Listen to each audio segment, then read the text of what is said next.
Welcome, my dear viewers, to my brief commentary on BBI reports. And I would first of all urge all Kenyans who will be watching this particular clip, commenting on YouTube, on my YouTube channel, to first of all appreciate that you can never comment on a document that you have not read. So one of the things I'm requesting my fellow Kenyans is to ensure that we go through the document, we read over it, and get to understand the contents. And I would also advise our brothers and sisters out there that before you make a major decision on this BBI, talk to the experts, talk to lawyers, they are available, talk to people who understand matters legal, and get to see whether whatever has been brought forward for us is good or not. You can't condemn a document that you have not read. I'm not preempting, but I'm saying that our dear President, Uhuru Muigai Kenyatta, has sat down with his technocrats. He has looked at the document, he understands Kenyans, he has been a leader, he has been our president.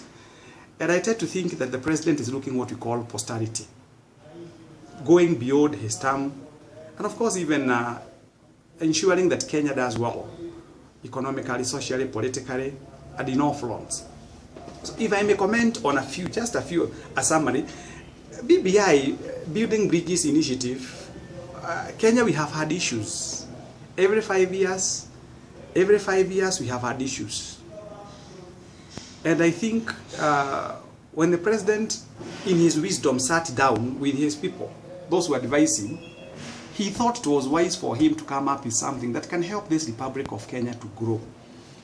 And as far as our president is concerned, as I've said earlier on, he's looking for what we call a better Kenya to live in. And he wants to leave a good legacy.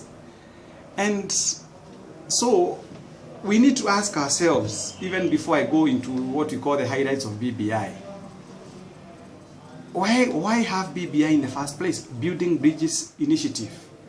I tend to think in my own thinking and in my own considered opinion, the president is looking to a situation whereby we shall not be panicking when we hear general elections are being held. Because history has shown that every year in Kenya, right away from 1992, 92 we had tribal clashes.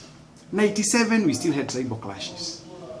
2002, that was the only year that Kenya enjoyed massive peace when the retired president, Emilio Stanley Moi Kibaki, was elected as the president of Kenya, if you remember, under the NAC, political party affiliation.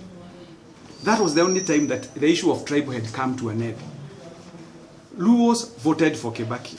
Kikuyus voted for Kibaki. People from Luyas, most of them voted for Kibaki. But now, come the year 2007, we went to the place of actually entering into what we call anarchy. Again, just the other day in 2017, we had issues, remember?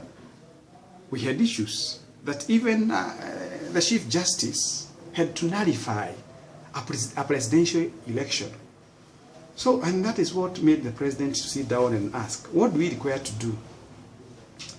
And if you look at what the president has been saying, he has been saying that we want to remove this culture where the winner takes it all.